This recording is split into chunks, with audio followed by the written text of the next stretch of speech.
Who is running the country? Is it Starmer or is it Uncle Tony? Looks like Tony Blair's dreams may be about to come true, because we are finding out that there is a push going on in the Labour Party amongst MPs for digital ID. Why? Because apparently this will stop illegal immigration. Not clear exactly how, but they give us a few reasons here in this article we're going to take a look at as to how they think this could stop illegal migration. You guys tell me in the comments whether you're sold or not, or whether you think that this is just an excuse to control us and to have all of our data, know exactly what we're doing at all times. So we're hearing in the Times, Labour MPs urge digital ID for migration control. MPs said that the scheme could help take off the books employment and allow people to seamlessly engage with the NHS and other public services. So there we go. Apparently it's going to be easier to get GP. This isn't just about illegal migration. It's going to make our lives better, be easier to get GP appointments.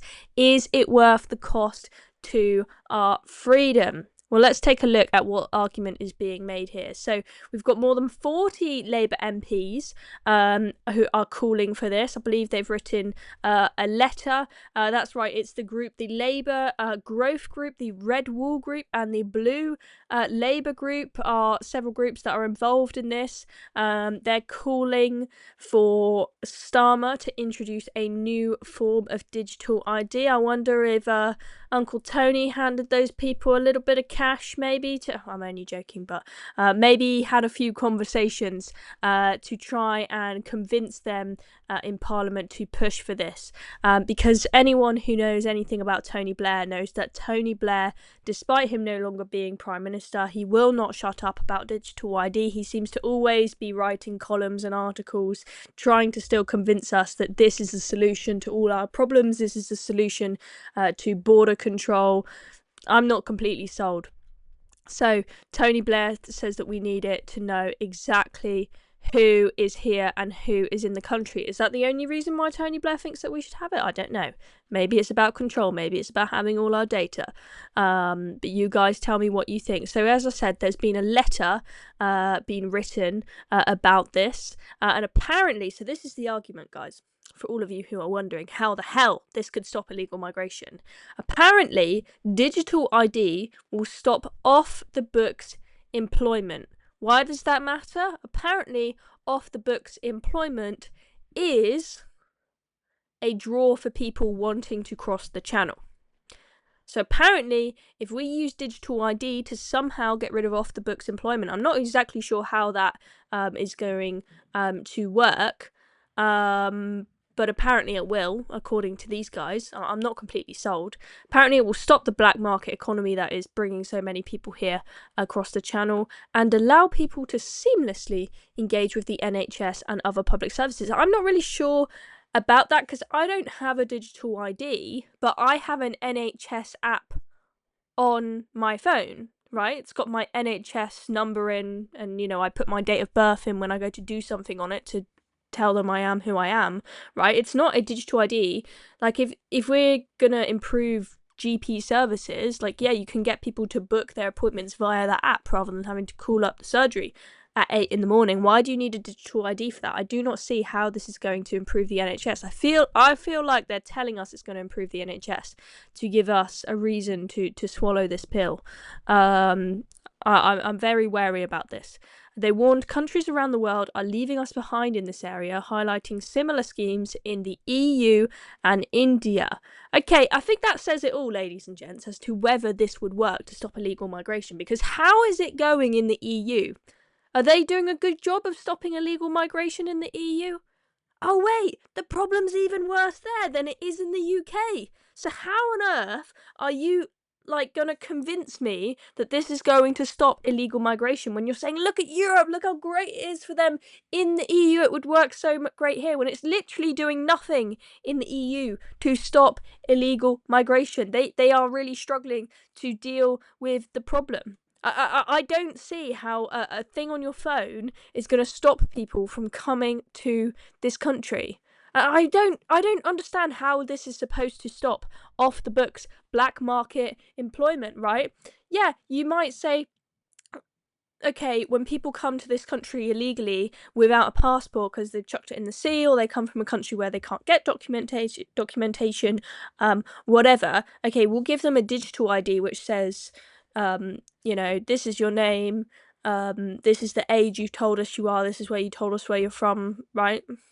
Okay, cool. Like, maybe that's useful for migrants to have, not the rest of the population. I don't see why a few migrants who come here, who are, a tiny proportion of our population, I don't see why them having digital ID should mean it's forced upon all of us. But, maybe you give them that, people who, specifically just for people who have come here illegally, right? And then when they get a job, it's a requirement, they've got to show that ID, right? But what difference does that make? Whether they can go up to someone and say, hey, you know what, my application for asylum hasn't been approved yet. Can I do a bit of work for you cash in hand? I don't see why the ID thing is going to stop that. I mean, you guys tell me in the comments how you think this is going to work, because I'm not sold. I do not get it. There we go. NHS, education services, tackling benefit fraud. Again, I'm not completely sure exactly how this is going to improve our lives and how it's going to stop illegal migration. Let's have a look at what the letter said. The government will only succeed if it is able to grip illegal migration. A key plank of this initiative must be tackling illegal off-the-books employment, which is a major draw for migrants entering our channel unlawfully. Digital ID would help counter these practices, as well as confronting modern slavery and driving standards in our workplace more generally. Let's take a look at some of the fallout on Twitter. I think that's enough from that article. Let's see what people have to think of this. I have to say, I'm struggling to find a single positive comment about this backing this plan.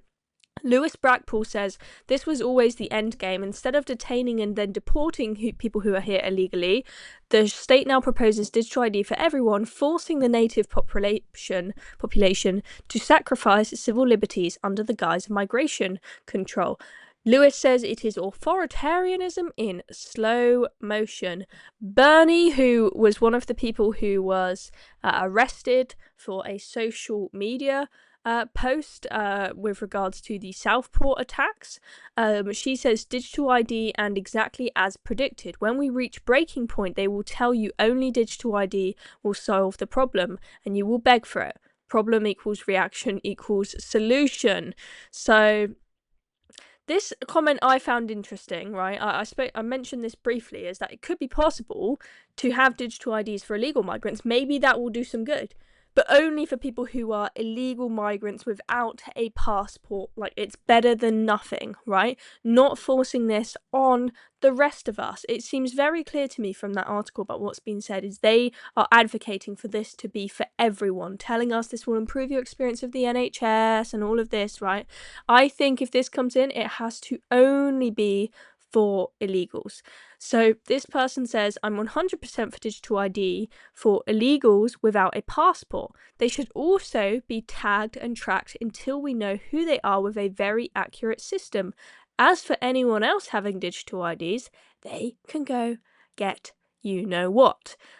I think that sounds like a reasonable position. I mean, what do you think of that, guys? Them being tagged and tracked, right? I mean, a lot of people say, these people, they arrive, we don't know who they are. They need to be in detention centres. They should not be walking about in the community when we don't know who they are, right? So one middle ground solution to that is, okay, maybe you do let them go get some fresh air and do what they want to do and walk around the town, but they have to have an ankle monitor on them until their application has been assessed. Maybe. Not sure how difficult that would be and how much it would cost, but it's something to think about.